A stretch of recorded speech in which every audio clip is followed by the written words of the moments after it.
at once, at one and the same time. He becomes a devotee. Devotion starts welling up in his mind and heart. Equally so, godly experience fills him.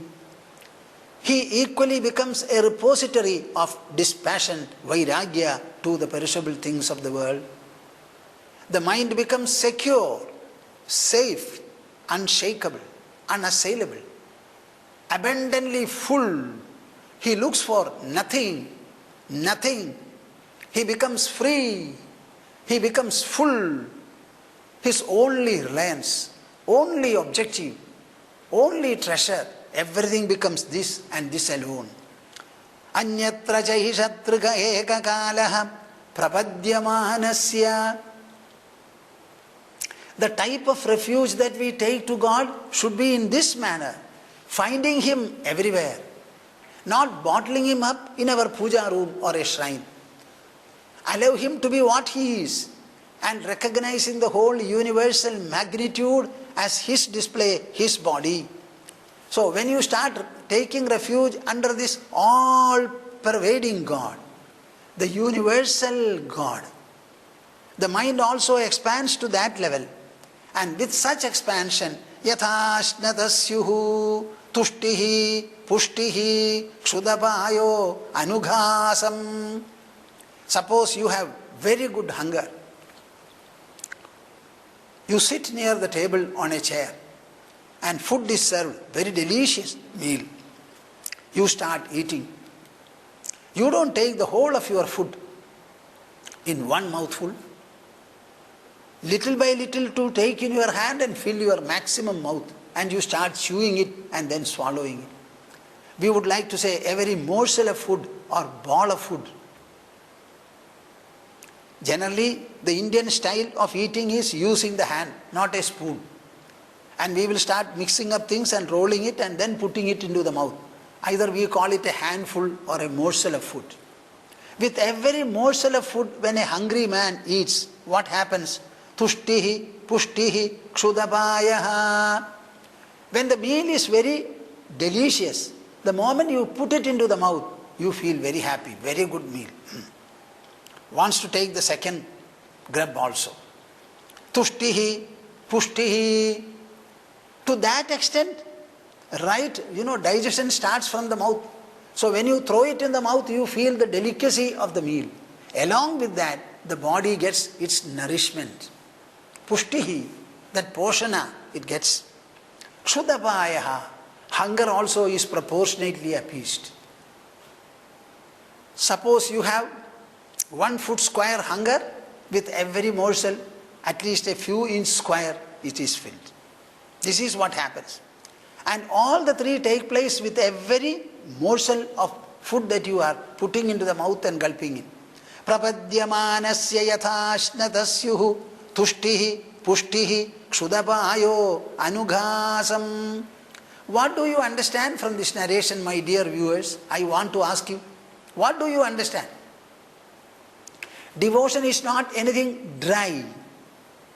It is not something unapproachable or impracticable. It is something very delicious. A thirsty man drinks water. A hungry man takes food. Similarly, a devotional heart also experiences bhakti, virakti and bhagavat prabodha. This is what happens. So Srimad Bhagavata excels in explaining that the devotion that we are speaking about is not anything dry or unreachable. It is on the other hand to be practiced, pursued and perfected by everyone at home, while living and moving in this world, while interacting with the family members, with the outsiders, every time. For that, what is required? The scripture should be read. The scripture should be heard. And after reading or after hearing, you should reflect upon the message that is imparted. Tachrinvan vipathan vicharana paro bhaktya vimuchye naraha. In the 12th skanda, the author says, Tachrinvan, listening to this Srimad Bhagavata narration, listening to this Mukti Sudhakaram, vipathan, you also start reading the text.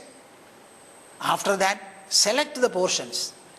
Whichever are important, whichever relate to your mind and your requirement, identify them. Read them over and over again. Try to understand them. Spend something like 10, 20, 30, 50 mind hours in whatever is dear to you. Find your time and spend on it. Go on reflecting upon it, ruminating over it, imagining over it. Try to understand the message. Even these slokas, one sloka I take, how long do I explain? You see that.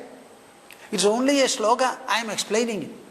If all that I explain is to be written, it will fill quite a few pages.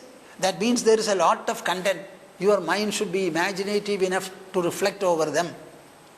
Then, tachsrinvan vipathan vicharanaparo. Then Srimad Bhagavata should start living in your brain, in your head. In your head. Generally you go to a temple, see an idol and go back, leaving the idol in the temple. You don't take the idol, mentally at least, you leave it saying that I shall come to you next Thursday. This is what you do. Here, that is not what is supposed to be done. Vicharanaparo. Carry this message. Let it fill your brain. Let it issue forth in the form of thoughts and imaginations, feelings and fervor from your system. When you do that, bhaktya vimuched naraha. By the power of bhakti, you will be liberated, you will be freed. Bhaktif pareshanubhavo viraktihi anyatra jaishatrika ekakalaha. All the three simultaneously become one at the same time. Prapadyamanasya yatha ashnata syuhu. As for one who is eating ashnataha syuhu, tushtihi, pushtihi, kshudapayo, anughasam. With every motion, tushti, pushti and appeasement of hunger take place. In the same manner you will get bhakti, paresha anubhavaha and virakti. Ityachudangrim bhajato nuvritya bhaktir viraktir bhagavat prabodha bhavanti vai bhagavatasya rajan tadaf param shanti mupaiti sakshad ityachyutangrim bhajato nuvritya. The manner in which I have described devotion, my dear King Nimi, listen to it very carefully. Iti achyutangrim bhajataha anuvritya. You should be able to follow, pursue the path of devotion. The worship of the lotus feet of the Lord cannot be restricted to half an hour, 10 minutes or 15 minutes. Either in the way of a puja in your puja room or a visit to a temple or a shrine. No.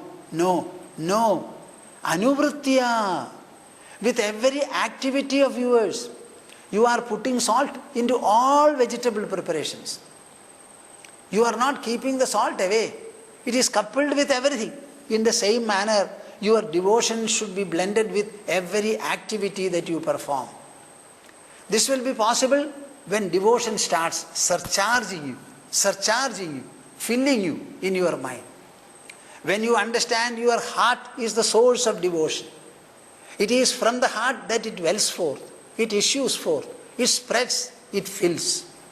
When you understand it and the heart is filled with devotion, whatever you speak, whatever you do, wherever you go, whatever you aim at, with everything, the performer will become a devotee. I always say in a shortcut manner, don't practice devotion, but become a devotee. Do you understand the difference? You are not a devotee, but you only practice devotion for half an hour. Either while going to the temple, praying, or by reading Bhagavad Gita or a little of Bhagavatam. No.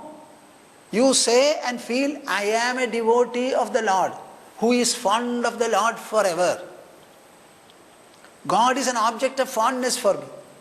You can like many things in this world. You start liking God, be fond of Him. So once you are fond of Him, automatically that fondness will find its expression in whatever you think, speak and do. This is what is meant by anuvritya. Don't divide your activities as secular, worldly, and then spiritual, devotional and godly. No difference at all. The entire world is God. Your body also is part of the world. If the whole world is God, what about your body? That is also godly. And whatever a godly person does will become godly.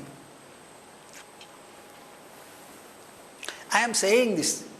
In order to say this, a few years I was also wondering, what is this division between God and non-God? Where is it written that God plus is there? There is no God and plus. It can never be. God alone is. There is no God and minus. Neither plus nor minus is there with God. God alone is there. So let the secularism, so to say, the secular aspect of it, let it be buried forever. We only have godliness, godliness and godliness. Ityachyutangrim. This should be the way in which you worship the lotus feet of the universal Lord Hari. Universal Lord Hari. Bhajatonuvritya.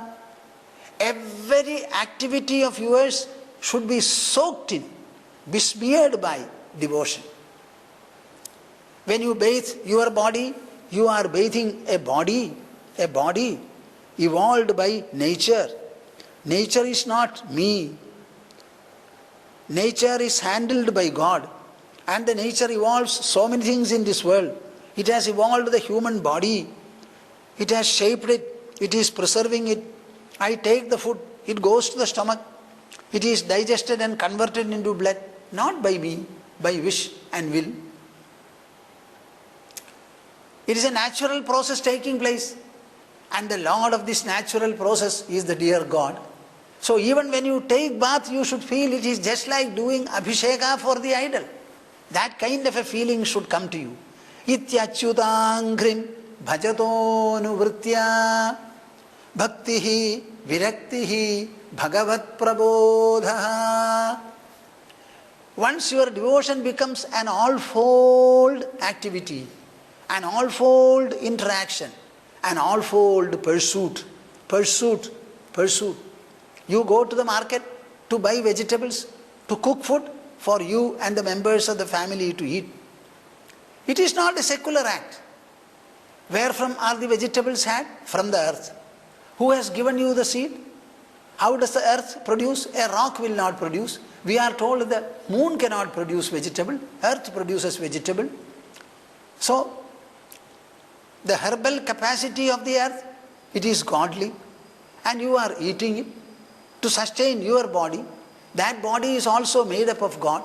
So earth is God, vegetable is God, your body is God, fire is God, cooking is done by your body. Everything is godly. Where is ungodliness here? So in this way that all-foldness in your pursuit should be there. This can be had only when you follow, listen to and abide by the devotional scriptures, particularly Srimad Bhagavatam. Srimad Bhagavatam is meant for it. Meant for it. It is enlightening in every chapter. It is delighting every moment. Swadu swadu pade pade. It is delicious word after word. Swadu swadu dine dine. It is equally delicious day after day, day after day. Ityachyutangrim bhajatonuvritya bhaktihi viraktihi bhagavat prabodha. When you start following devotion, pursuing devotion with every activity of yours without any exception, automatically the resultant devotion will start swelling up. Bhakti, the real devotional fondness and warmth. Viraktihi, dispassion. The world is proving to be a distraction for your bhakti. But for such a devotion, the world will never be either a deterrent or a distracting factor. Viraktihi, bhagavat prabodha. When devotion is there, dispassion also is there, Bhagavat Prabodha. The in-between factor or the climax, the crowning factor, Bhagavat Prabodha. How many times shall I speak of this word? Repeat it. Bhagavat Prabodha. Bhagavat means that God. Prabodha means awareness, sakshatkara, the realization of God. Bhagavat Prabodha in the form of a personal, direct experience, enlightenment and becoming. Bhakti, that devotional beatitude. Virakti, the irresistible disassociation with the objects of the world, including your body. So far you thought the body first and the inner personality next. Now you will start feeling and recognizing that the inner personality first and the body next. This is the change. Bhavanti vai bhagavatasya rajan.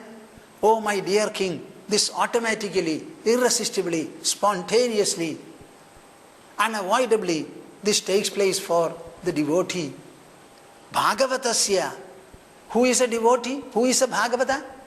The Bhagavata is one who considers God to be his, my God, who also considers himself as God's. I am God's and God is mine. This is the knowledge, this is the realization a devotee should have. For such a Bhagavata, Bhavanti vai Bhagavatasya rajan tadaf param shantim upaidi sakshad. Thereafter he attains that supreme quietude and beatitude. My dear souls, this is something that you should think about. You may not hear about it. You are all generally interested in the devotional exhilaration and ecstasy. Sometimes people sing and dance. Their body starts oozing through every pore of their body, a lot of ecstatic exhilaration. No. When the devotion grows, it has bestowed sufficient purity, your body becomes a Shuddha Sattva, the mind becomes absolutely serene, the intelligence becomes illumined, the heart becomes full and abundant. When that has happened, you will not have any external show or manifestation. Tataha, thereafter, param shantim, the supreme quietude. The devotee starts feeling, I have no special objective for me now to win over or to achieve. My purpose is fulfilled. God is a matter of realization for me. He is no other than my very self. Whenever I say I, that is a reference to God. God, nothing else. I don't have to say 1,000 names about God. The very I is a reference to Him. The very you is a reference to Him. The he, she, it and they are also reference to Him. There is nothing other than God in this world. I am God, you are God, he is God, she is God, it is God, they are God. No non-God. So the attainment is complete. The craving becomes absent and there is a coolness, a fullness, an abundance which makes him poised, self-filled, and that gives rise to a supreme peacefulness and quietude. Tataha param shantim upaidi sakshat. Actually, this is what the spiritual seekers are aiming at. Bhagavata has put it as the ultimate fulfilling outcome of devotion. That is the excellence of the scripture. Whatever is mentioned spiritually and philosophically as the fulfillment, the crowning glory of a meditative life, Bhagavata brings it in and through devotional, recitational efforts. There is a shloka in Yoga Vasishtha Ramayana which I refer to, recite and explain on so many occasions. Not that hundreds of occasions. Whenever I discuss the subject of the self, the subject of self-realization, how it works, etc., I generally speak about it. Earlier also, I don't know whether I have had occasion to speak to my English audience. In Mukti Sudhakaram, a Malayalam version, I have spoken about it. I have explained it to the audience for quite a number of times. Antashunyo bahishunyo shunya kumbha iva ambare antah purno bahih purno purna kumbha iva arnave. What a beautiful example. You know, whenever we are discussing about the inner personality matters, we don't have right words in English or any other language, because all our vocabulary is formed from the external world. They are perceptible to the senses. We want to explain things which cannot be perceived by the senses.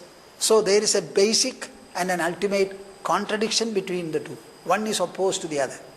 How can I use sensory vocabulary to explain something which is inaccessible to the senses? But this is the only vocabulary we have with us, so we have to somehow explain. And we succeed in doing so also. See, here is what Vasishtha says.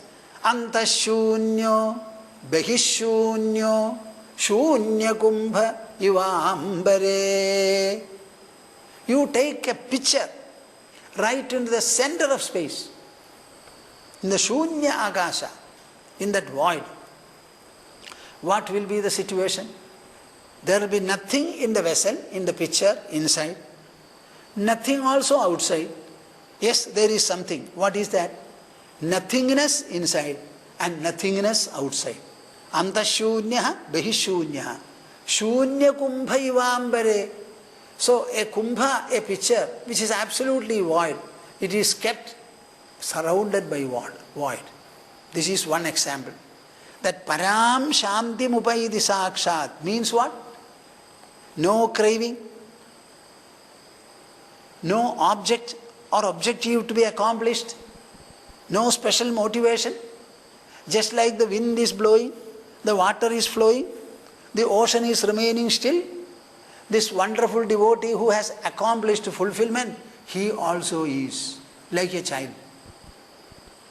Antashunyo bahishunyo shunya kumbha iva ambare. Think of alternate. What is that? Antah purno bahih purno bahih purnaha purna kumbha iva arnave. The same picture you bring back. Fill it with ocean water and put it in the midst of the sea. Then what happens? Antah purno bahih purnaha.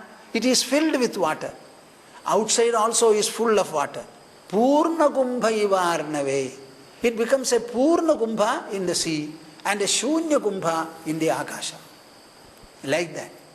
On the one hand, the devotee's heart is completely freed, emptied of all the cravings, of all the ties, of all the ego that it had. So it becomes free. At another point or in the other way, it is filled with the true and pure godliness and serenity. Antashunyo bahishunyo shunya kumbha iva ambare antah purno bahih purnaha purna kumbha iva arnave. Shankara has composed many Prakarana Granthas. One important small text is called Dhanyashtakam. Dhanyashtakam. In that Dhanyashtakam, I think it is the concluding verse. This is something that I like very much. Because I like it, I also want you to like it. That is why I say that now and then. Sampurnam jagadeva nandanavanam sarvepi kalpadrumaha Gangam vari samasta vari nivaha punya samasta kriya vajaha prakrita samskrita sudishiro varanasi medini sarvavasthitirasya vastu vishaya drishte parabrahmani sarvavasthitirasya vastu vishaya drishte parabrahmani. So in Vedanta and the Upanishads, you will find Brahman, the supreme reality, is our goal. What shall we do with Brahman, the supreme reality? You have to realize it. You have to know it. When you know it, what happens? Your whole quest is fulfilled and life becomes full. As Brahman is full, when you know Brahman, you become Brahman. You cannot be different from it. It's a wonderful position. So when a man reaches that state, he says, Sarvavasthitirasya vastu vishaya drishte parabrahmani. Parabrahmani drishte. When the supreme reality or ultimate reality called Brahman, what is that Brahman?